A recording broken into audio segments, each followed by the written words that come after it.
Welcome to the lighter side of the dark side. It's your weekly freak show here on Renegade Radio and all podcast catchers, Spotify, YouTube, wherever you're listening to us.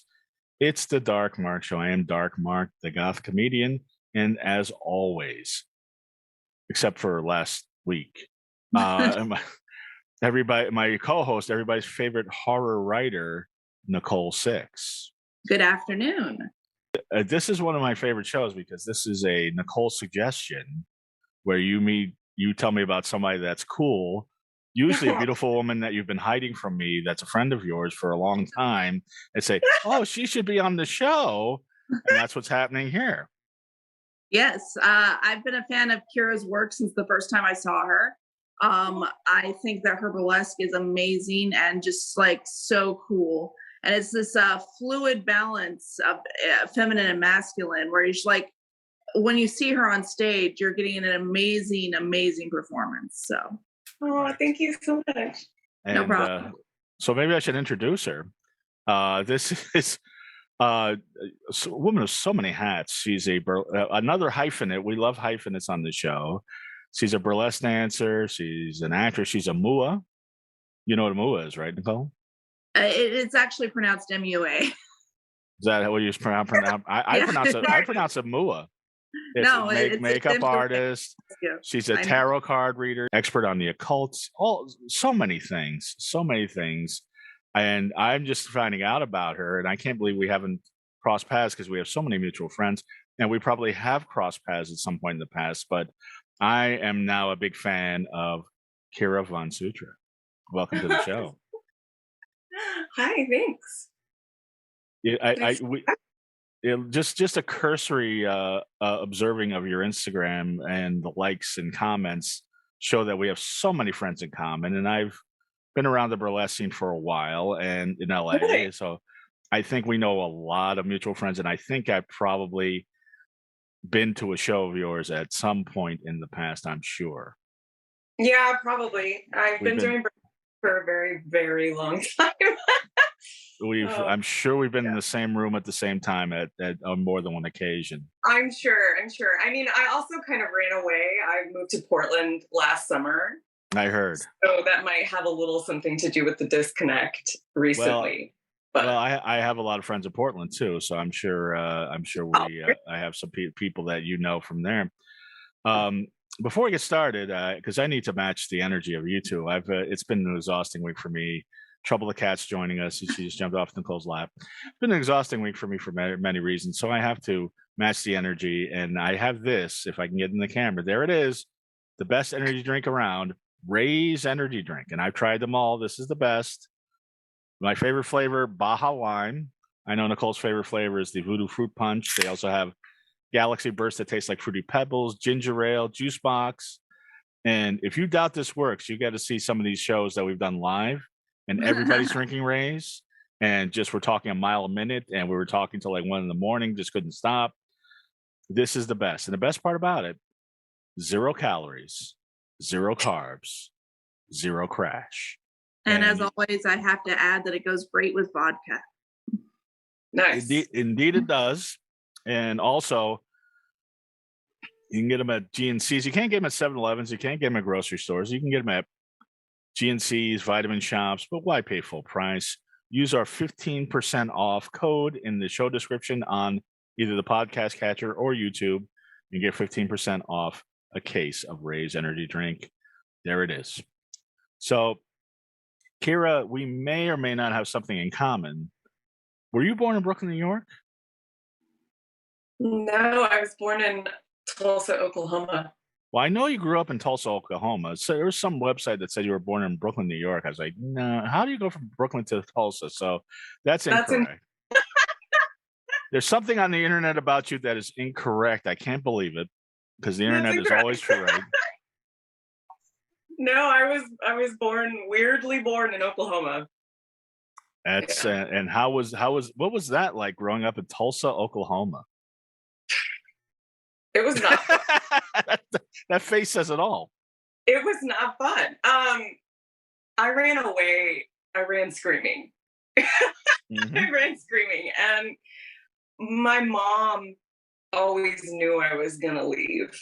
as well. Like when I remember being a teenager, I started traveling the world, luckily, when I was 17 years old. My first job ever was at a Schlotsky's Deli in Broken Arrow, Oklahoma. Wow, and big time. It was real weird to be like one of the only punk rock goth kids at my high school, and it just it just kind of never really matched me. But I was born in Oklahoma, but in my heart I'm an Angelino. Like I don't tell people I'm from Oklahoma. I'm from LA, dude. Like I'm a Hollywood vampire. Like I'm a Hollywood goth. Right. Yeah. But if I get this, if I have this correctly, and once again, this is from the internet, so it's got to be accurate. You started doing burlesque in Tulsa, Oklahoma. I did. Yeah. Now, what was the burlesque thing like out there? Okay, so there was none. I was actually in the first burlesque revival troupe in the whole fucking region in Oklahoma and Texas. And I started doing burlesque in 2003. So actually this year is my 20-year anniversary. But yeah, there was nothing. There was no YouTube. There was no costume shops. It was horrible. We were terrible. It was there was MySpace. Actually at that time, I'm trying to remember. Yeah, I guess MySpace was there. That was about it. But like there wasn't the same resources. There weren't like burlesque schools, there weren't like people. Now you can Google like burlesque school, and pretty much every major city you can be in or visit in the United States at least has a burlesque school. There are people teaching this craft now, which is amazing. But like I went to literally Fredericks of Hollywood and Joann's Fabrics and threw together really horrible costumes and just kind of like paraded around on stage hoping for the best for a while, but it was fun. It was just, I'm sorry. I was going to say, so you made your own costumes. What kind of costumes did you have when you first started out? Really bad ones. And the first troupe that I was ever in was called the Spider Lilies. And I got invited. I actually never intended on being a burlesque performer or making that like a major part of my career and like public persona. But I turned 18 years old. Like I literally just got fucking fresh out of high school, 18 years old. I'm like, I'm going to get my tattoo. It's my birthday. I'm getting my first fucking tattoo. It's my birthday. And I went into a tattoo shop in Tulsa, Oklahoma, which at the time, tattooing was still fucking illegal, believe it or not. Oh, really? And yes, Oklahoma was one of the last places in the United States to legalize tattooing. And this was in 2003. That's crazy. So that's insane. But anyway, the woman who was working at the counter was like, I think you're really cute. And I want you to be in this thing called a burlesque troupe with me. I'm starting this thing called a burlesque troupe. And I was like, the fuck is that? Like, what is that? And she was like, oh, it's like, being on stage and like taking your clothes off and stuff. I was like, oh, I'm in. All right. Sounds good. I started dancing when I was 2 years old, though. Like, I've been a stage whore my entire life. My older sister was in ballet. And my mom would take me to go pick up my sister at ballet practice when I was a toddler. And she just like couldn't keep me off the stage. She couldn't keep me from running into the rest of the dancers and like just twirling around and being obsessed with it. So they actually put me in the production that they were putting on. So the first production I was ever in was, I think it was Sleeping Beauty. Awesome. Were you the witch? Squirrel. I was a squirrel in Sleeping Beauty. Oh, you were a squirrel. Okay, I'm sorry. I was a squirrel. You wanted to be the witch, but you were the squirrel. Pretty much. But you know what? There's a lot of witches, there's a lot of lore around witches being able to turn into animals. So what's the difference? Right. Now, on your website, you say that there were in your childhood, there were occurrences of the occult and unexplainable that happened. Oh, yeah. Every fucking day of my life. In Tulsa, Oklahoma? Oh, yeah. Oklahoma's extremely haunted. Extremely haunted. I mean, the world is haunted. The world is a graveyard. But my entire life, I have been plagued by the spirit realm and entities and ghosts, and actually have a lot of PTSD over it, and I'm just now getting myself to a place of sorry, I have a dog, being able to like sleeping is not my strong suit because I'm more psychically open than ever when I'm asleep. So I my whole life I've been kind of like combating shit that time. Do you have a specific like memory of something that really like triggered you and kind of traumatized you when you were in Oklahoma? Absolutely, I have many. But one of the first so that's my dog. Her name is 7 of 9. Of course. Trekkie. She's a Borg. Anyway, yeah, I stopped sleeping when I was about 5 or 6 years old. I shared a room with my sister. I'm sorry, is she like, can you hear her? No, that's okay. No, it's all right. She's probably barking at Nicole's cat, so it's all right. So you were sleeping with your sister. I shared a room with my sister, and we had a set of bunk beds. And of course, because I was the older sibling, she's my little sister, I got the top bunk bed, right? Mm-hmm. And I remember very distinctly that the bunk beds were this like neon red, fire engine red color, and they were aluminum. They were like shitty old, like 80s bunk beds. Mm-hmm. And I was sleeping, and this clawed hand, like almost like a gauntlet hand, grabbed me by my right ankle, and it pulled me out of my bed. And you're on the top bunk. Yeah. The only thing that stopped me from plummeting to the ground was the railing of the bed. And I woke up with the railing between my legs, and it like, I had scratches on my legs from where the entity had like basically like a glove like this, and it just grabbed me and fucking pulled me as hard as it could. And I could see entities with my eyeballs like I see human beings walking down the street. Really? Like I remember laying in bed being fucking plagued, like looking in my hallway, and there were entities staring at me, talking to me. Like some of them were very, very crazy. Some of them were very almost like insect-like. Like I remember there was this one that looked like a giant ant. And typically that's like, if there's something that's an insectoid looking entity, it's kind of demonic in nature, or at least it's projecting itself to be that. So that was like a really big reason for me to stop sleeping at night, and I would like cover myself up with my blanket. And I remember realizing that when the sun started to come up, that shit dissipated. Mm-hmm. So very early on in my life, I like to this day, the best sleep that I get is from like 6 a.m. to noon. So you're a vampire. Yeah. Pretty much. But that was like a really big problem. And like, we just had unexplained hauntings in our house a lot when I was a child. And my mom, like, luckily my mom was very witchy too. She was a midwife. Like growing up, she had crystals in all of our windows. She had like cabinets full of herbs. She was a homeopath. Like she was very into that when I was young. Mm-hmm. So it wasn't like necessarily like she was going, oh, just go to sleep, but she didn't know how to help me. Nobody knew how to fucking help me. Right.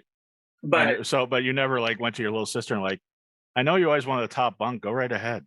Actually, I did, but like she was like, "Fuck that!" And then our room just kept getting worse. Like throughout the years, like the next 6 years too, there was a very big like. I remember when I was like 12 or so. There was this entity in our closet that would enter in and out of the closet through a mirror that was given to me, and it would literally open the doors of the closet and like turn everything in the bedroom upside down. Like I lived in that movie Poltergeist. Like I have a fucking tattoo of that film on my arm because it was like living in this really insane horror movie, Wow. And I remember trying to do an experiment over that and being like, I'm not fucking crazy. This is happening. So I remember one day my whole family was gone, and I don't remember why, but I was the only one at home. So I took a roll of duct tape, and the closet that we had were like the accordion style, like 4-panel doors where you can pull them open. And I made a big X in duct tape across the doors, and then I took like a scarf or some piece of fabric, and I tied it in a figure 8, like around the handles, so it couldn't like open. And then I left. I went to my friend's house that lived behind us, and I came back like an hour or so later, and the tape had been ripped down. The fucking scarf was off the doors, and the doors were flung wide open. Mm-hmm. And nobody had been home. And I was like, see, what the fuck? This is crazy. When I was a teenager, there was something in my house, and it followed me up the stairs, and my dog started barking at it. And that was when I realized I wasn't just dreaming or something. Like, that was really in my house chasing me, and I got so scared. I don't know how to describe the way it felt when it touched me, but it was like substance that wasn't there, but there was still like pressure there. It was a weird experience. Oh yeah. Yeah. And like here in Portland, there are so many more spirits here and entities because of all the plants. Like the energy here is so different versus Los Angeles. Mm-hmm. So it's been a whole different set of learning how to deal with this space and like locking it down, just to feel normal and sane. Measures do you take? How do you protect yourself? Oh God, how much time do we have? We've got all the time in the world. Well, number one, or do we? Jewelry. I wear a lot of jewelry. I do magic workings. I do spell castings on a near daily basis. I do a lot of work with the land. Now that I own a home, this incredible space that we have, it's actually a lot easier to do what I just call security, like a lot of preventative measures. I take it you go a step or two beyond just the sage. Oh, Sage doesn't do shit. Sage doesn't do fuck all most of the time, especially if an entity is not malicious. Mm-hmm. And what I've recently realized is that a lot of the chatter that I have dealt with my entire life from the other side of the veil were my fucking ancestors. Mm-hmm. and my God. And growing up and oh my God, my dog, I don't know what the fuck. No, don't worry about it. Don't worry about it. He's just barking at an entity, that's all. Just go, it's fine. There's like a truck outside, so she's we can barely hear her. It's fine. Being a psychic medium is really overrated. Oh yeah? It's really overrated. It's not fun. Like it's really not fun. But working with the lands, like really talking to the spirits of this place. And when you own something, when your name is on something in a piece of paper, that like means something different in the spirit realm for some fucking reason. And I have like, it's been a lot easier for me to lock down the space because we don't share walls with anybody else too. Mm-hmm. So if like you're living in an apartment, it's completely fucking different doing protective magic versus you being the only people, whoever you live with, being the only people or the animals in your space. Mm-hmm. And a lot of it is working with the spirits of the land as well, and like just asking for fucking help. Right. Like, and I will say a lot of it is connecting with those ancestors and the spirits around me that are my guides, and just being like, I can't fucking do this on my own. Like, mm-hmm. I literally can't fucking do this on my own. And something that I realized recently that has been incredibly valuable is a lot of the magic that I do is predominantly Celtic and Norse in nature. And reading a book of Norse practicing recently like changed my fucking life. And it said to put your guides and your protection on the outside of a circle when you cast it, as opposed to being on the inside of the circle. So what that changed for me is I can't fucking describe how much better it has been for me, because now I said, I kind of like command all the spirits around me, like, you can't be in here. Yeah. If you're going to be around me, you want to protect me, that's fine. Be outside the window. Be above the house, be below the house, be all around the house, but don't fucking be in here. And that changed my life. And I wish I would have realized that fucking 30 years ago when I was a kid, you know. But because now it's like I have the ability to notice and sense an intruder versus all of the entities around me that are helping me. Because a lot of the time when you're sensing things, you can't always sense the difference between something that is helpful or harmful. Yeah. A lot of the time, even helpful energies and entities feel prickly and scary, you know? So it's like, just go the fuck outside. Like, I love you. I'm tired of hearing it. Stop telling me what to do. Fucking go outside and keep everything away from me. And now I'm like sleeping. Well, I'm guessing you don't sleep in a bunk bed anymore. No, I don't. I'm guessing. I'm also guessing that one of our mutual friends, and correct me if I'm wrong, is probably Sal Santoro from the Crooked Path. I don't know if you know him. But we had him on the show a few weeks ago, and then there's a whole talk about spirit guides. I don't have a spirit guide as far as I know. How did you find your spirit guides? You absolutely have spirit guides. Well, they haven't appeared to me, and I'm not aware of them, and you know, I'm the opposite of you. I have no problem sleeping, and I very rarely dream. So I'm just out and then wake up. I'm very envious of that. Don't be. I overslept this morning, and I was late for work. But you wouldn't want to trade spaces with me. Getting in contact with your spirit guides is a whole fucking practice, though. It's not something that it just magically happens. Like, it's something that you have to feed and work on a regular basis, like any other relationship you have in your life. You know, you have to initiate with them. You have to talk to them. You have to like speak with them and establish boundaries and trust and ways that you can communicate with them and recognize what's happening around you. And the best way to do that is really connecting with recently deceased ancestors or loved ones that you've had. And one of the biggest things that happened to me to push me forward on my psychic medium path was one of my best friends dying of an OD. And he fucking wouldn't leave me alone, you know? And he literally came to me like an hour after he died, freaking the fuck out,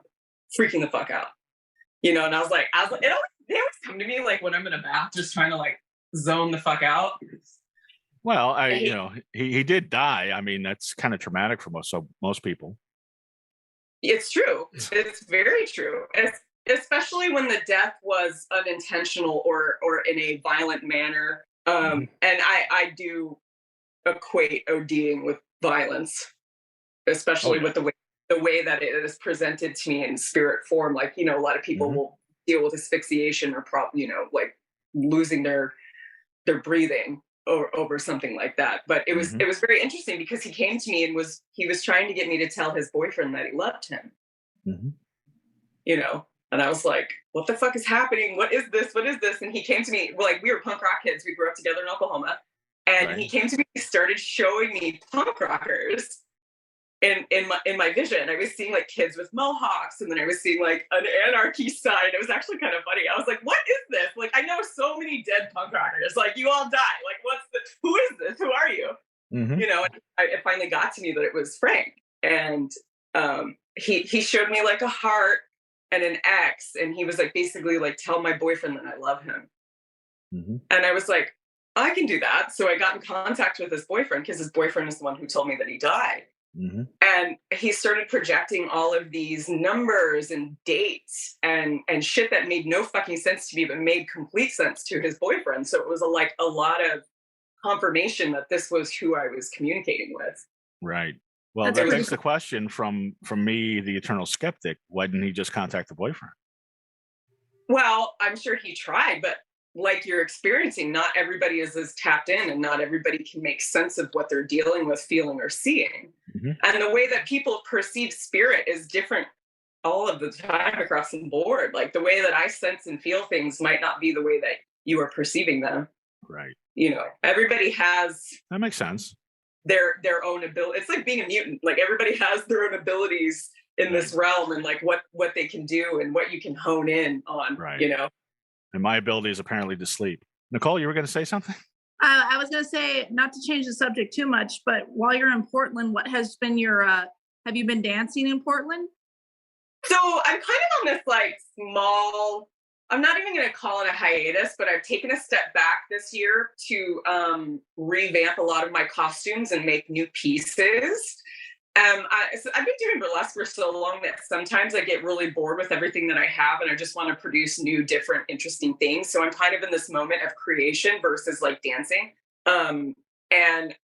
New pieces are arriving right now. I've been in contact with some friends making costumes for me and stuff. And hopefully by the end of the year, I'll be able to unveil a few new dark, fucked up things.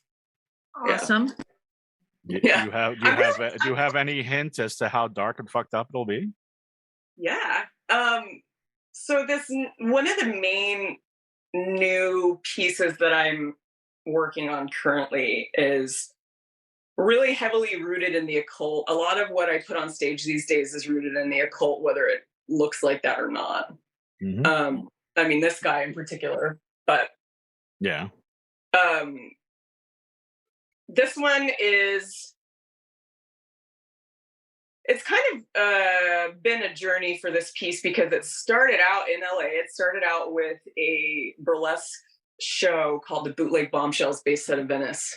Mm-hmm. And they were doing a show called the Seven Deadly Sins. And they nominated me to be Wrath. And they called me and they're like, hey, we're doing the Seven Deadly Sins show. Do you want to be Wrath? And I was like, of course I want to be Wrath. Yeah, who else? That's the best. Of course, that's the best sin. So it turned into this interesting piece because one of my primary, my patron goddesses is the Celtic goddess of death and vengeance. And I started basing it on her. And she's like the mother of banshees. She's the mother of fairies. She's like a shape-shifting, dark blackbird that oversees the battlefield when war is happening. And, you know, carrion birds and carrion animals devour the dead of the warriors, or devour the flesh of the warriors, and then that carries them to the other side. This is just a very small fraction of things that she oversees in those realms. And now it's turning into this whole new fucking piece, to different music, with different costuming, just covered in veils. And my friend Sig Neutron right now is a really wonderful special effects. Yeah, so Sig is making me these pieces to make me be this really fucked up, like crimson, bright red skeleton apparition. And the backstory is it's like Victorian and I've died of consumption. And it's like really horrific looking. Where most burlesque, most burlesque in general is very, very beautiful and very sparkly and very high femme. And I'm a little bored of this. Okay. I'm bored of this, and I like to bring flavors of horror and like really hardcore dark occult energy that I've experienced firsthand to the stage and to deliver these art forms in a different way.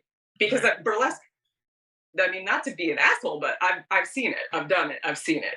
Like, you know, I've done traditional burlesque. I've been in that world. I've gone through the whole fucking spectrum of these styles and these musics and stuff like that. And now all I want to do is scare people and make them be confused as to why they're aroused or perhaps attracted to what I'm putting on stage. Well, I like that. I try to do the same in my writing. I want people to like enjoy it and feel guilty they're enjoying it and not quite sure why they're enjoying it. Yeah. So there are two performers in Los Angeles that I'm like besties with, and one, her name is Vanessa Burgundy, and the other performer is Christina Nakaya. And in LA for the past like 10 years, we've been performing together, making weird as uncomfortable shit as we can. Mm-hmm. And we like to say that we're causing people to have confused boners because they're like, why do I like this? You know, like what about this is attractive? I don't know why I like this. Right. Well, yeah, I mean, confused voters are always the best. And if Sig is, by the way, if people don't know, Sig Neutron was on the show Face Off. He's been on our show a few times. And I say him, I think he's a they now. I don't know what's going on there. But when I think you can, like me, I think Sig accepts most pronouns. Right. I haven't seen Sig in a long time, so I'm not sure what the pronouns are now. But I know if Sig Neutron is making a costume for you, it's going to be amazing because he does. Here we go again. Sig makes costumes for some of the biggest movies. I've been over Sig's house, seen all the stuff Sig has in Sig's garage, and just all sorts of some of the craziest horror stuff. And if Sig is making you something, it's going to be extraordinary. It's going to be fucking insane. Sig's super nice too, and very down to earth, just like a really great person. Sig and Randy are Sig great. is absolutely wonderful, and we have really connected through this project together. And I was actually talking to Sig on the phone yesterday about they're finally going to be sending me these costume pieces that we've been working on since the beginning of the year. Right. So Sig has really been putting in the fucking work for me to be able to bring this creature to life. And I got really inspired last November. My husband is a touring musician, and he's not home most of the time. And last winter, I was just is that good or bad? It's good. It's good. Like our whole relationship has been him being a touring musician, so it's nothing new, Right. And I actually think that we both enjoy the space. Like, we're very independent human beings, and we don't need it's. That's why I asked. I think it really nurtures our relationship in a way, and it helps us stay in communication in ways that I think a lot of people don't. But I'm obsessed with him. My husband is fucking incredible. He's a sexy guy. He is a fucking sexy human being. He looks like Thor. Like, if there were an incarnation of Thor, that would be my husband. Right. And by the way, just as a sidebar, you might not be as sexy as Kira's husband, but if you want to be sexier, because there's nothing sexier than a great smelling man, use our other sponsor, Tactical Soap. This is soap infused with pheromones, and they have three different kinds, variations of three different kinds: Maverick, Bond, and Durden. And they have oils. They have all sorts of products. Use the code in our description. Get some Tactical Soap. You're not going to be as sexy as Kira's husband or myself, let's be honest, but you will be sexier than you are now because you'll be smelling great and you'll have pheromones, and the women are going to go crazy. Go ahead, Kira. I'm sorry. I didn't mean that was a really wonderful way to segue it. I do my best. There's another one coming, so we'll see how that goes. Anyway, I was by myself over the winter with my dog, and I was watching the film Crimson Peak. Okay, I like that one. I'm obsessed with the costuming and the sets and the colors and the way that movie is really presented. And the Crimson apparition in that film is really driving this new idea to come to life. So it's very like Banshee foretelling the doom of men that deserve it. I love that. I love that. I am scared so much I'm shivering, but I have a big raging boner. I get that. I love that dichotomy. Yeah, I love that. And now, who named you? Now, what was your original burlesque name? Have you always been Kira VonSutra, or did you have a name before that? Yeah, just Kira Sutra. I've been using Kira Sutra since I was a teenager. Since I was 16, actually. So going back to punk rock kids in Oklahoma, I had a friend named Miranda, and I used to drive this. I lived in a van. Actually, I was homeless. I lived in this van for a while. That's very punk. Yeah, she made me a punk mixtape that said "For Kira Sutra" on it. And ever since then, I've just been using that name. Okay. Nice. Kira's my legal, real first name. Right. I gather from my research, but yeah, so it's quite evocative. Yeah. Yeah. Oh yeah. Yeah. No, it definitely stands Miranda, out. you know what? I have my whole life. I'm just gonna have to give props to Miranda for coming up with the name because yeah, like she just Thank you, handed me that tape. Miranda. I was like, that's fucking catchy. I like that. Yeah. Thank you, Miranda. Now, Yeah. now how now you were in Oklahoma doing burlesque. You were 18. How Mhm. long before you made the jump to LA? And how did you? I mean, that must have been quite a move.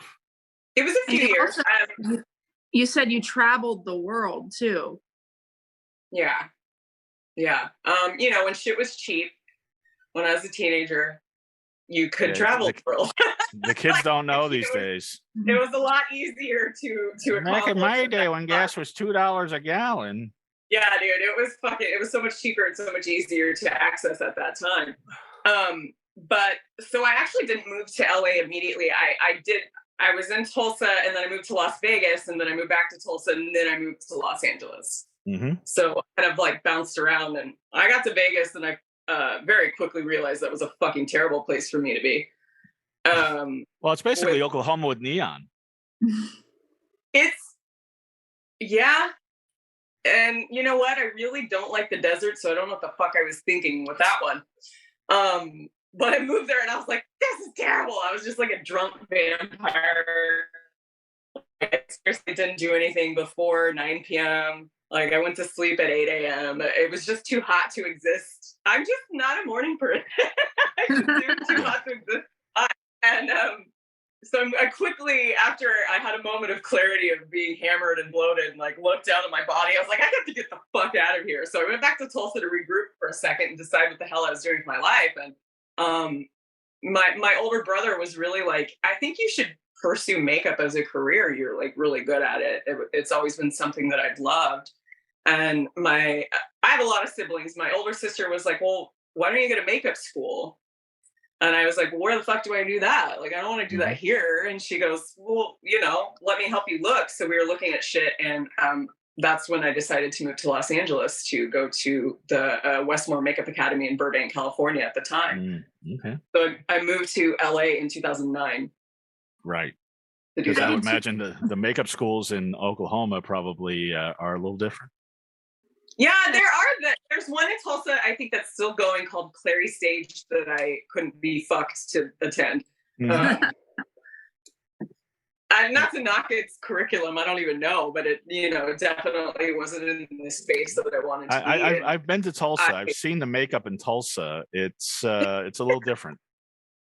You know, I actually should attribute some of that Tulsa to how I am because when I was a teenager, especially when I started doing burlesque, like I was always looking for really interesting makeup, really interesting colors of makeup that didn't exist because all I had was fucking drugstore makeup. You know, there was Walmart, like there wasn't anywhere to seek out, like Sephora wasn't a thing. There wasn't anywhere to find cool makeup or even finding black nail polish was a huge fucking feat, you know? Sure. And when I was a kid, when I wanted black lipstick, as a fucking, you know, kid in middle school, I would use black eyeliner and fucking scrub it into my face and then put like chapstick on top of it. And I remember how dry and terrible it was. Right. But I discovered this costume shop in Tulsa, Oklahoma called Top Hat. And Top Hat was where you could go like rent really terrible costumes for like parties or like whatever else. But they carried it was like a spirit Halloween store. Not quite, but yes. But they carried a line of Ben Nye makeup for theater production. And that's the first makeup line that I ever used that had reds and blues and purples and greens and like really crazy different colors of eyeliner and lip color and stuff like that. So it like Ben Nye makeup changed my fucking life. And finding that little costume shop, like I was like, I used to call it clown makeup because I didn't know what the difference was between like theater or whatever. But I was like, look, clown makeup. And I remember showing all my punk rock friends being like, look, bro, there's fucking blue eyeliner. This is crazy. Before it's just like black and brown. Right. Well, I mean, there's a big difference between the makeup that you have and what the local Tulsa girls put on for the Luke Bryan concert. So there's a bit of a contrast there. I mean, not now. Like now, makeup is so easily accessible, and the drugstore makeup these days is wildly better than it was when I was a kid. You know, like you can get fucking blue lipstick at Walgreens now. You couldn't find that anywhere. Right. I'm old. Yeah, back in my day, yeah. My day, you couldn't purchase that shit online. You had to make it. Right. And but you went to makeup school, and it's interesting from what I've read that you put makeup on some people that people would never guess you put makeup on, like Danny DeVito and Dan Aykroyd. That's true. Because you did makeup for It's Always Sunny in Philadelphia. On the live show, not the actual. Well, you did it for the live show. That's great. That's even better. Yeah, I did for their play for The Nightman Come. Right. Yeah. So you made Danny DeVito look beautiful. DeVito is incredible. He is absolutely incredible. He is a dream to work for and work with. Like he's one of the best directors that I have worked with before. But yeah, I did makeup on Dan Aykroyd, and Ron Howard was the director. Wow. For that. I've done some wild shit, that's for sure. But makeup has really taken a backseat in my career these days, and I'm actually gearing more towards like Nikki here with wanting to write scripts and flip a lot of my psychic medium experiences with being tormented by spirits into scripts. I would really love to learn to be a director. Like this is something that's been on my brain a lot lately. Mm-hmm. Well, you should start making some short films. Exactly. And I have a lot of short scripts that I'm working on at the moment. So right. I can see that. But I'm curious, the Dan Aykroyd, Ron Howard thing, what was that? Because I know you did makeup for the Golden Gods medal thing, and but what was the thing that Ron Howard did for so it was Dan a Aykroyd? Saturday Night Live presidential reunion skit that they put on CNN and other network televisions. But yeah, there was I predominantly did makeup on Dan Aykroyd and Maya Rudolph and who else did I do makeup on that shoot? That was a lot of people. That's pretty big time. Yeah. So Dan Aykroyd was one of the presidents. Right. It was probably Carter or Nixon or something. Yeah, he was Carter. He was Carter, and Ron Howard was directing that. And Will Ferrell was also there, obviously being Bush, and then trust me, we all want to forget Bush, but yeah. Jim Carrey was on set being Reagan. I was losing my fucking mind on that set. Well, I can imagine with all the star power. I was losing my fucking mind because even Chevy Chase was there, and I fucking loved Chevy Chase. I was like, "Oh my god, Chevy Chase is in here!" I was like trying not to freak out, but you caught him on the one day he wasn't an asshole. No, he was like purposefully being menacing, but I found it to be. I was like, "Please menace me, Chevy Chase. It's fine." I wasn't even doing his makeup, but he like came into the room and I had all of my makeup brushes laid out and I was like working on prepping stuff, and he like got his face as close as he could to all my brushes and was like looking at all my stuff. And I was wondering if he wanted me to get pissed off at him, but I was like, Chevy Chase is looking at my shit. Yeah. But Dan Aykroyd was incredible. Like he remembered my name the whole day. He made sure to like connect with me for us to have conversations. He's extremely intelligent. He really loves Led Zeppelin and rock and roll. He does Crystal Skull vodka. Like he was a fucking dream to work with. He loves the occult too. He does. So I can only imagine the conversations. And I tell people, because I've met a lot of celebrities, living in LA, that happens. But right. Ron Howard is the nicest celebrity I've ever met, to the point that he was so nice, I felt like a real jerk actually going up to him and saying hi, because he was so friendly and was ignoring his family at the time to talk to me, that I felt horrible to actually talk to him. But was that your experience, or did you see Ron Howard on a real, like him and Chevy Chase being jerks? I don't think he was a jerk. I don't think Ron Howard's a jerk at all, but he is intense. He was working too, so yeah. Yeah, he was intense, and just mostly because he's a perfectionist, and from what I understand, like he tried to get as many shots of everything as he could, so it was an extremely long day. Extremely long day, extremely long shoot. And I think it was a few days. But I enjoyed it nonetheless, and really had a great experience on that set, and being able to put that on my resume is super cool. That's amazing. Yeah, that's great. I used to do makeup for Danny DeVito for a time. Had a horror film short website that was called The Blood Factory. Oh, I know that. Yeah, and so I got to go to Danny DeVito's fucking house. That's cool. Hang out in his house with him and his family. Like, his son was helping him direct stuff, and his daughter Lucy was one of the stars. And then like Rhea Perlman made us all a coconut cake and shit, and like he fucking had his personal chefs cooking for us the entire time. It was the best lasagna I've ever had in my entire fucking life. Ever. Hands down the best lasagna I've ever had in my life. Like, pretty crazy. It would have to be if Danny DeVito's private chef is cooking it for you. Yes. Who was the best experience you've ever worked with? In the film industry? Yeah. But if you have broader, anyone in general, like any experience you've had with someone that was just utterly amazing. Danny DeVito was absolutely incredible to work for, because he really likes to foster a calm, peaceful, easy moving set. And by doing so, he makes everybody sit down and take breaks. Like, he basically makes everybody sit down and have tea together. And like, he doesn't let people work during lunch. He makes you relax. He makes you fucking calm down. And like, I think I was late. I remember waking up late because at the time I lived in the Valley, and I was tearing ass in my car up the fucking like canyon to get to the other side of Hollywood from the Valley. And I was freaking out because I was late. And he came into the makeup room and was like, calm down. Like, it doesn't matter. And what's interesting about him is he used to be a barber.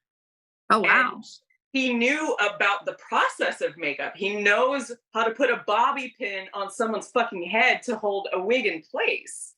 So he like is one of the few directors that I've worked for that actually gives hair and makeup ample time to create a look that's interesting and works well, instead of hurrying you. Because a lot of sets want you to do a look that takes 3 hours in fucking 10 minutes. You know, you have assistant directors breathing down your throat going, how much longer is this going to take? You have 2 minutes. And I'm like, well, I need an hour. And they're like, well, you have 2 minutes. Danny DeVito's not like that. He's like, just tell me when you're done.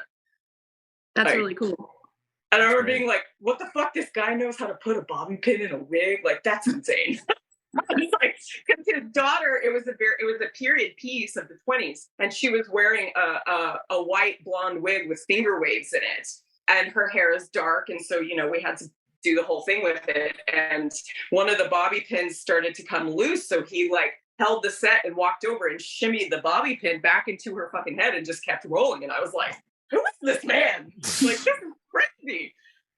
And he has the fucking penguin suit in his personal theater. Oh, don't tell me that. Oh my goodness. And I was like, when I was doing makeup for Always Sunny, I had to be like, okay, I don't want to make you uncomfortable, but I'm fucking obsessed with Batman Returns. Like, that's one of my favorite films of all time. Like, Catwoman, Michelle Pfeiffer, Catwoman, she's my fucking bitch, dude. Like, I'm obsessed with that shit. And he was like, oh, you saw it?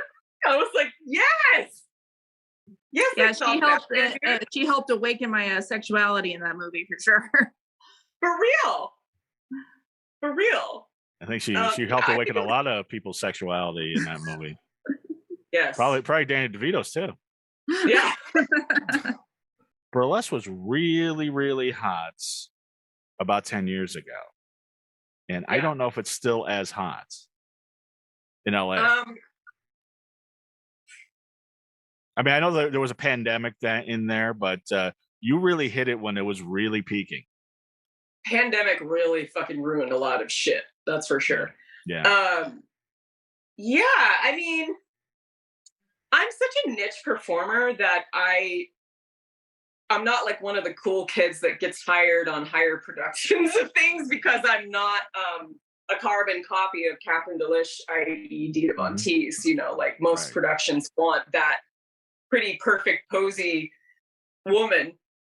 And I want to be a banshee skeletal apparition that devours your fucking arm. You know, like I'm a little bit of a different breed than most performers, I think. But yeah, I did a lot of cool shit in the scene. But I don't know.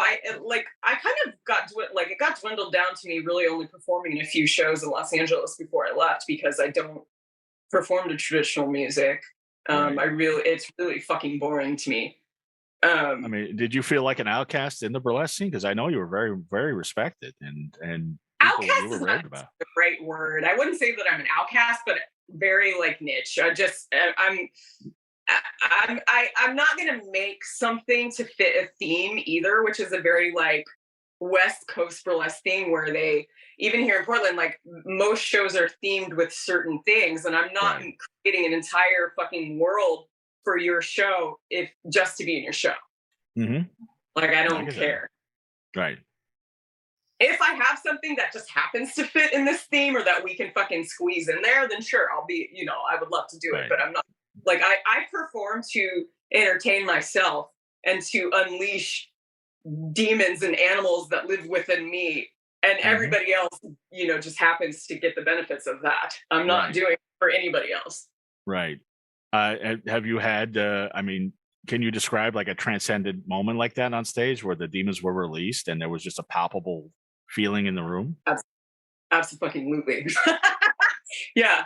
Well, every time I do my Anubis act, it's actually an invocation of Anubis. When I started doing the Wrath, the first time I did the Wrath act and the second time I did Wrath, they were both invocations of my patron goddess, the Morrigan. And the Morrigan is like, you invoke her for war, you invoke her for certain instances. And there's footage of me performing this Wrath act and photos of me where it's not my face. Like it was very much like like a ritual possession of that goddess and those energies that I was calling up to do my bidding. And sometimes in those moments, I'll use it to direct it towards shit that I need, or even people in the audience. Like, so for instance, when I'm working with Anubis, when I do the invocation of him, or his Egyptian name is actually Anpu, but everybody calls him Anubis. That was his Greek name.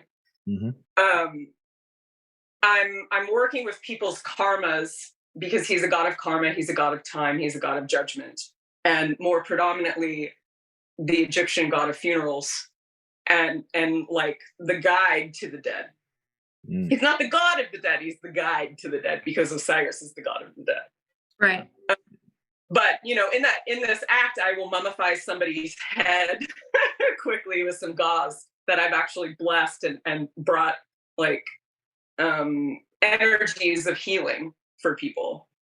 And then doing the Wrath, which is now turning into this banshee, I actually will hex my enemies on stage, and enemies of the state, as I would like to say.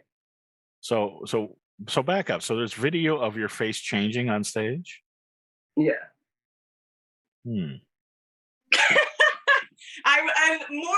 I'll have to find it, but there's a video that my friend Chrissy, I think Chrissy took, of me doing this Wrath act, invoking the Morrigan. And in particular, there was two men that I was aiming this shit at that have been abusers to me in my life. And my eyes go red. Like in the video, my eyes are fucking as red as my eyeliner. Like really insane. And you can see the shift of where the spirit is like there. Yeah. So that's very cool. I think doing like even creating like this crimson apparition that I'm working on right now will be even crazier. Wow. Though the vibe will be different. The vibe will be different because the original song that I was dancing to was 25 Years by Pantera, which is a very fucked up dark song about being abused. and dealing with an abusive father. And the best part about that song, though, is when he says, "We're fucking you back." I lose my shit during the part. Right. But yeah, I mean, I use the time purposefully. I use the time and the space of the stage and the energy of the crowd, because I am an energy vampire when I'm performing. If there's no crowd there, it's like practicing. And the pandemic really fucking showed me that about myself, because the bootleg bombshells were doing shows online. Yeah. And they turned a pole studio in the Valley basically into a TV studio to start filming performers and strippers doing their jobs, and then putting together a whole Zoom show where people were attending and tipping, online. And I remember going, they made me come early too. I had to be there at noon, and I had to be there in full goth drag in the fucking Valley in the middle of the summer, and just being like, this is terrible. So I had to do the run twice, because the first time I did it, I was calling myself Kira VonSutra, and I was like, I'm not here. This is too early for me. But I remember doing my Anubis act for that, and in the beginning of the act, like, I come out very like dark, covered in black velvet, and then I bust open my cape, and there's all this gold, sparkly, glittery, crazy energy happening, and usually the crowd is very excited about this. So in this act, doing it for recording, I open my cape, and then nobody's like, wee, and I'm like, oh. there's no energy for me to fucking feed off of and grab right now. This is wild. Right. Yeah, it felt like filming me practicing. But it's, I mean, even doing the Zoom comedy shows, at least they're laughing. When you do a burlesque, there's nothing. There's nothing. Yeah. I mean, I'm sure there's people jerking off, but that's about it. And you don't have that energy. I hope they keep that to themselves if that's happening. But it's like, well, no, it's like under the desk.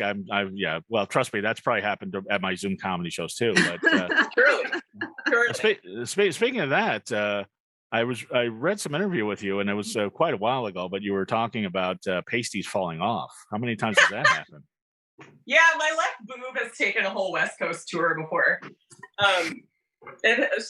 My titty has come out in Seattle, San Francisco, Hollywood. The first time I ever performed. So it doesn't happen on the West Coast or the Midwest, just or the East Coast or the Midwest, just the West Coast? The West Coast has been the star for some reason. Okay. But yeah, I mean, the pasty journey has been interesting, because when I first started doing burlesque in Tulsa, like, we didn't have resources. We didn't know how to make pasties. We didn't know what we were doing. And the first time I ever performed, everything came off. Everything fell off. Right. And that was highly illegal in Oklahoma at the time. And the first time, well, if tattoos were illegal, yeah, that was illegal too. Legit. And the first time I performed in Los Angeles as an Angelino, I was dancing at a show called the Monday Night Tease. It was at the 3 Clubs in Hollywood. I remember, yeah. We've had Lily. Lily VonSutra was running. Yeah, we had Lily on the show. Another mutual friend. Like, everybody I know, we have the same friends, and nobody ever introduced us. But yeah, I know. That's weird. So weird.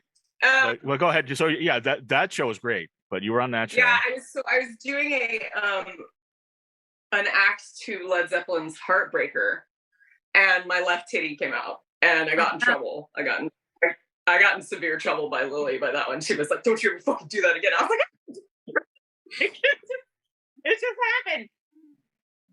But I like it. I make like a whole dramatic expression of being like, "And here's my breast. Give me money." Yeah. If I had your breasts, I would too. Yeah, like, give me the money. And I would imagine when that happens, which is always an accident, but more money. You know what's fucked up about that is a lot of burlesque, not so much. That's a big problem that I found with productions in LA versus Portland, actually, is where Portland is a stripper town. Most shows here are run by strippers, so they're very tip forward. They're very, like, if you're not coming to the show to tip, don't come. And in LA, they don't procure tips the same way. Mm-hmm. And it's sad. When I went to a drag bingo thing, and I didn't bring any ones with me, and there was independent drag burlesque sets, and I felt bad I couldn't tip. I'm like, oh no.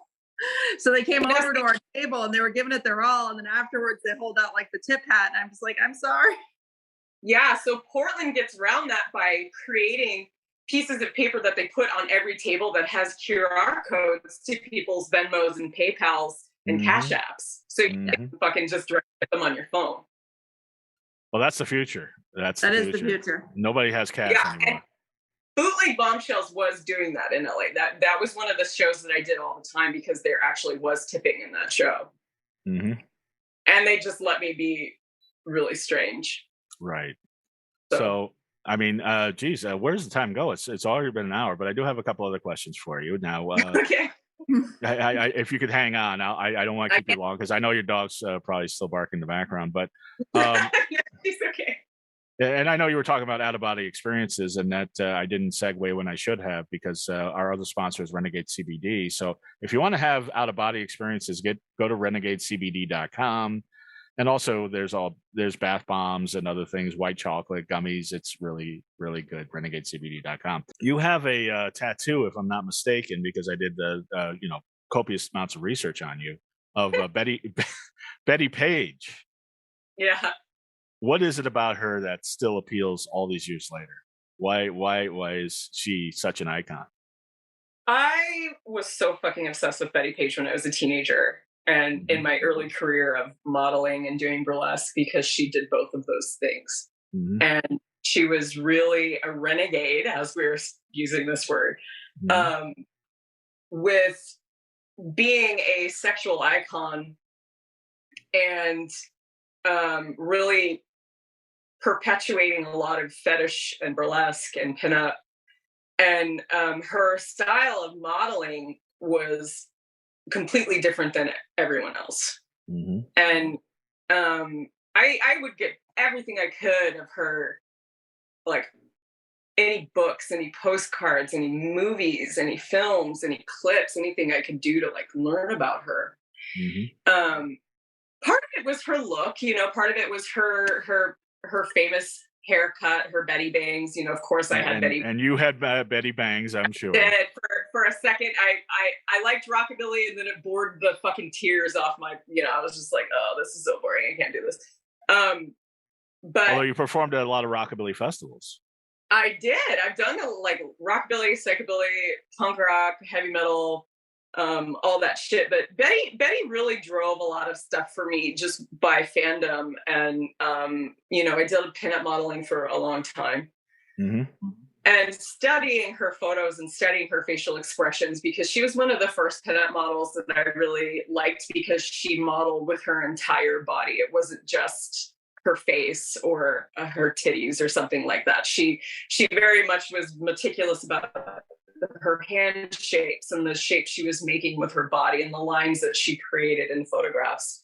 And a lot of it was very awkward for her as well as a model. Like, she was thrown into a lot of awkward situations and made the best of it and did really wonderful. Like, most of the films that she was starred in, fetish films, burlesque stuff, they would just tell her to dance around, and then they would add music to it later. So sometimes the dance and the music doesn't sync up, but it looks interesting because it was very awkward and thrown together, Unfortunately, she suffered from a lot of mental illness and ended up in getting into trouble in the later parts of her life. And she actually died on my brother's birthday. I remember being in Florida with my brother, and she died on December 11th. That was his birthday. And I was like bummed out. I was like, no, Betty's dead, but right.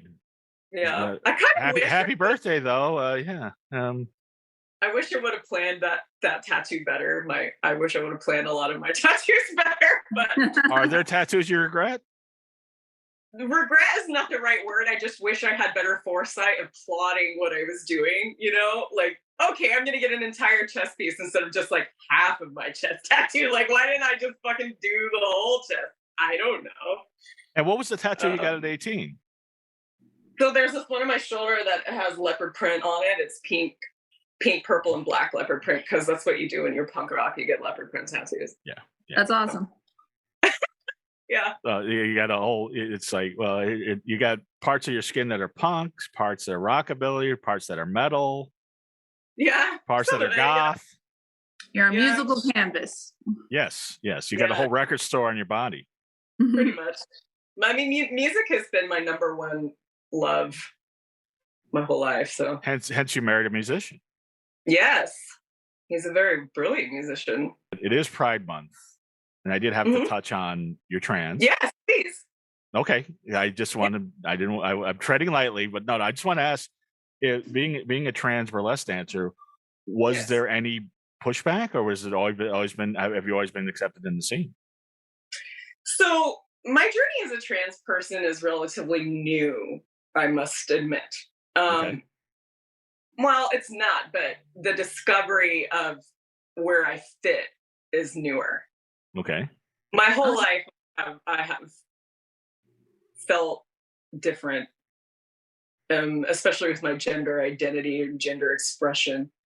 But no, I haven't gotten any weirdness or pushback from the burlesque community about being a transgendered performer at all, because I think one of the main forerunnings of burlesque, at least today, is inclusivity and bringing everybody in and including all bodies, all genders, all creeds, all races, all the gays, like all of the things. So, and very quickly, if you are not one of those human beings, you're gonna get kicked out, basically.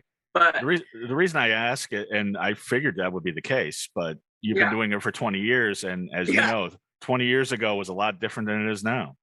Absolutely. And I will say burlesque 20 years ago, especially in Oklahoma, definitely didn't have anything to do with anybody in masculine bodies.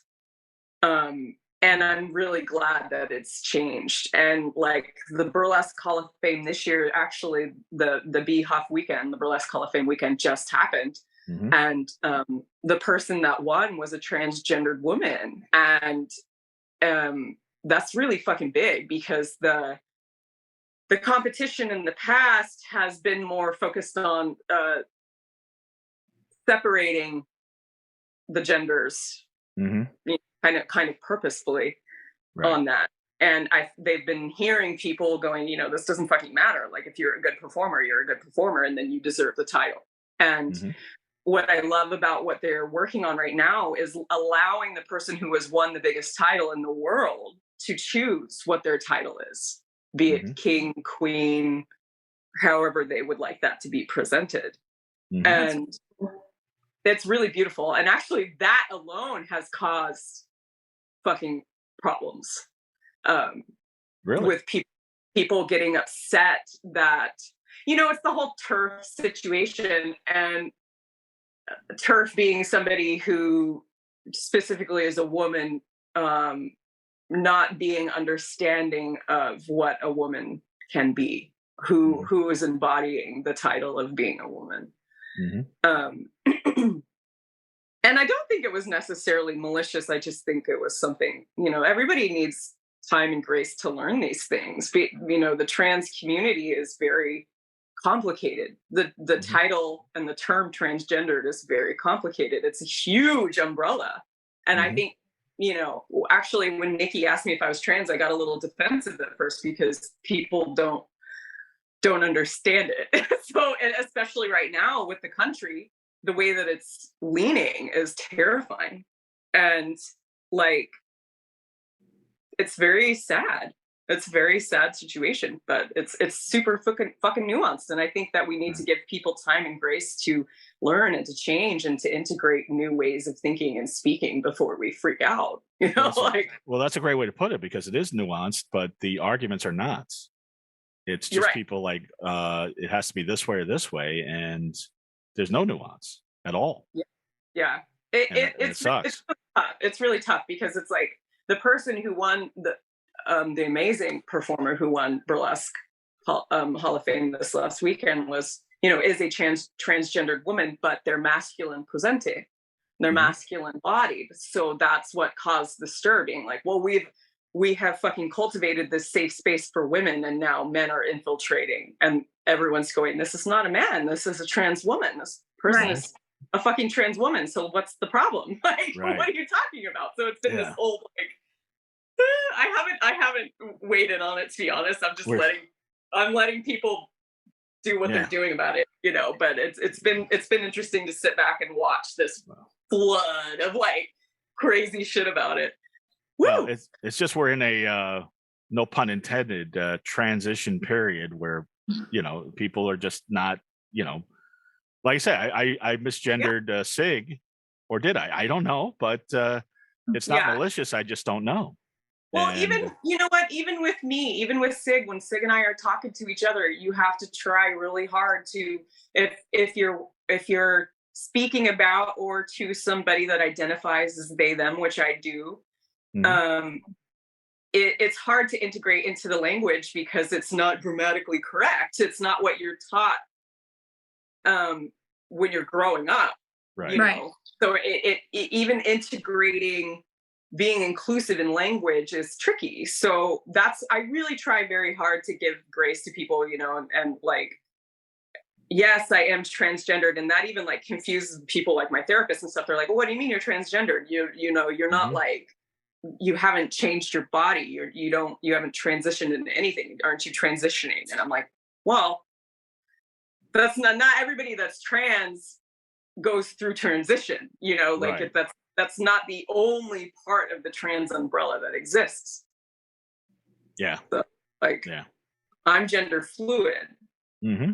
That's, or I identify as gender chaotic. Like I'm fucking all over the place. Like sometimes I don't want to, sometimes I don't want to be curvy. Sometimes I don't want to look feminine at all, but this is how I look. This is how my body is. This is how I naturally am. But it's not a need that I have that outweighs changing who I am for the most part.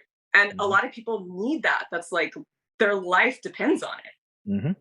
You know? No, I understand. Yeah. So gender chaotic's nice. I think you're onto something there. I like that. I'm fucking, dude, I am a chaotic motherfucker. Like I'm like, well, I'm all over the place. Just talking to you the last hour, I caught that. So that's good. You are definitely chaotic in gender and otherwise. And the last thing we gotta talk about, because I could talk to you all night. I think you're great. And Nicole, please chime in. Now your website is all about you're doing tarot. And when did you start doing tarot cards? I started reading tarot about 10 years ago at this point. Okay. That's what attracted you to it. What brought your interest in? Even that is very interesting. Everything you say is interesting. You realize that. Everything is so fucking. You're interesting. It's so interwoven. You're chaotically interesting. Thank you. I appreciate that. So it actually happened because I was living in this really haunted, fucked up place in Hollywood that I would like to write a film about, by the way. And I dreamt of a tarot card. Oh. And I didn't know what it was. I didn't know anything about the tarot. I didn't know anything at all. I knew like the basic, there's a death card, like everything you see on a movie, you know, about tarot and how creepy it could be or whatever. I mean, I never had those thoughts about it, but I just didn't fucking know. And I was having trouble with somebody I was working with in the film industry at the time. And I had a dream of the Seven of Swords. And I was like, and it was a very fucking crazy dream, because not only did I dream of the tarot, but I also astral projected into my friend's dream and was like there with her and freaked her out. And then she stopped being my friend, actually. But in my dream, I basically pulled this flaming card of the Seven of Swords from behind my back. And I started going, well, this feels more like a vision, or this feels bigger than just like having a random fucking dream. So I started looking into the card. Like I started doing the Google and being like, what is this? And the Seven of Swords is a card about basically someone fucking you over. And there's a lot of explanation about that card, but long story short, it's, you know, the traditional Rider-Waite-Smith deck depicts a person walking away with swords that don't belong to them in a camp. And it's about somebody trying to get away with something, or pulling the wool over your eyes, or being secretive. Right. And well, I was like, well, you know, there's no better resource for the occult than Google, so that's good. It's all I had. I didn't know what to do, so I was just like, oh, this is crazy. And I remember having a conversation with a burlesque dancer about it at the time, and she was like, well, this is very like huge. She was like, Kira, this sounds like it's like right on point with what's happening with you in your makeup life. And it very much was. So with the culmination of this haunting that I was experiencing, which was fucking horrific, and dreaming of this card, I walked my happy ass to Pan's at the time in Hollywood. It was Pan Pipes, which is one of the longest running occult shops in the nation, ran by one of my very best friends. Her name is Vicky. She's incredible. I walked in there and I was like, I need help with getting rid of a haunting, and I need a deck of tarot cards. Like, I don't know what I'm doing, but something's got to fucking change here. And I think that this is the place to be, you know? So I started pulling cards, and it just, as it turns out, I'm very good at it. That's great. Before you did tarot, did you have psychic visions? Did you foresee the future? Yes. Yes. I started having severe predictions when I was a teenager. I started predicting death when I was a teenager. Like, that was really freaky. It was one of the reasons why I'm always like presenting death, to be honest, because I'm obsessed with death. Death is always around me. I've lost a lot of people in my life. I'm very tapped into the other side, into the occult. I work with 4 different death deities. And your look is very Sandman Death. That did not escape me today. Yes. I mean, the idea is if you're friends with death, then death doesn't kill you. Long story short. But yes, I started predicting death around the age of 16. I think that was the first time that I really realized that there was something going on with me with that. And I had all sorts of psychic visions and situations when I was a child growing up. I remember talking to my mom about like my dead grandmother that I'd never met. I remember like having full-on conversations with entities and stuff like that in my sleep. Like it's always been one of the biggest parts of me. But you know, being a punk rock kid, it's not cool to be like, there's like an afterlife. There's other side to this situation. You know, everybody's an anarchist and nothing exists, and once you die, everything is gone and dead. But what really was the Kickstarter for this occult lifestyle was when I moved to this haunted apartment in Hollywood, and it just, I could no longer fucking ignore it. No longer. No. Sounds like every apartment that I've ever been in Hollywood, to be honest with you. But, like, including my own. I stayed there for so long because it was cheap and it had high ceilings. Like, I probably would have stayed there forever, to be honest, even with the fucking low-level demonic piece of shit that was fucking haunting the space. Right. But yeah. just to be clear, because your website is vonsutra.com if people want to get readings, you predict other things besides death. Yes, I do. I predict all sorts of things. But I also really just like to put information in front of you that helps you to make decisions. You know, for instance, yesterday I just did a reading for my friend about his career. For the most part, I like to let the cards speak for themselves and put information in front of people that they can do something about. I don't like nonsense. I don't let nonsense in. If there's nothing they can do, then what the fuck is the point of talking about it? You know, and I always work in people's highest goods for divine love and divine truth only. I refuse to fucking let in any harshities from bullshit when I'm reading people's cards. But, you know, I've talked from everything I predict birth as well. It's not just death. I've predicted several. I predicted my nephew. Like, I I was sitting in my fucking bed one day and it felt like somebody hit me in the head with a frying pan and said, read cards for your sister. And I was like, huh.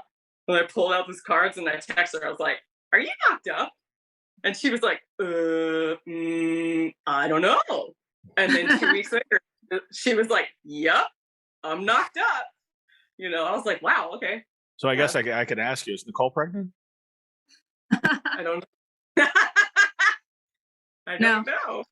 I'm not. Okay, oh good. Okay, now we know. Okay. Yeah. Kira, as I said, I could talk to you all day. Nicole, another winner. I love it. First off, we have so many mutual friends, and Kira is just fantastic. My goodness, I want to have her on every week. Yeah, she was great. I wouldn't hate it.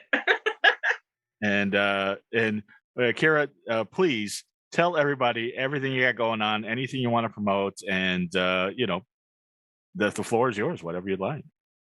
I'm a psychic medium. I do medium readings. I do regular readings. I do spell castings and healings. I'm a Reiki healer. I do long distance healings. I'm a painter. I'm working on a art show right now. I forgot to mention that. I saw your art. It's really good. Yeah, it's wild. I'm working on a solo art show that's going to be unveiled in Hollywood in November. I don't think I'm allowed to say which gallery it is at the moment, unfortunately, but it will be in November in a gallery near a bar called Burgundy Room. That's all I'm going to say. And then how cryptic. You can, right now I don't have my tarot books open so that everybody can book themselves willy-nilly. If you would like to book with me, get with me, you know, send me a message and I'll book you manually, because I can't, like, my schedule is very chaotic, so I can't let other people dictate what I'm doing. Everything about Kira is chaotic. It's true. That's true. I'm chaotic, good, and neutral, depending on the day. But right. What else? I guess that's it. I don't have any shows really lined up at the time. I am reading cards for a burlesque show here in Portland called Burlenomicon at Coffin Club, which is the goth club here that's super cute and fun. I usually do that. I usually do that monthly. Either I'm in the show or I'm reading cards at the show. I guess that's it. All right. Well, that's plenty. Yeah. And Kira, thank you so much for being on the show. You're thank you so much for having me. Wonderful. This is so much fun. I mean, you're fantastic. You're beautiful, and you've got a potty mouth, and we encourage profanity. So I love it. I do. I can't help it. I do. And I don't know if you've read Nicole's. Speaking of potty mouths, I don't know if you read Nicole's new poetry book, Slow Burn, but it's on Lulu.com. If you ever want to order it, Nicole, tell everybody about that and everything you got going on. So you can get my new book on Lulu.com. Just look up my name and it'll come up right away. I am on Facebook at Nicole H6 and on Instagram at Nicole6Books. Nice. And I'm Goth Comedian on all social media. And I hope to be in Portland soon. Last time I was in Portland was at the Portland Comedy Festival. I did a show at Harvey's, which is below Harvey's. They had tunnels where they had people that were working on the railroad, Chinese people working on the railroad. And they wanted me to do a Halloween show, and then the pandemic hit, and now they're closed. But I hope to be in Portland soon, because I love Portland. And everybody have a wonderfully creepy week. Bye. Bye.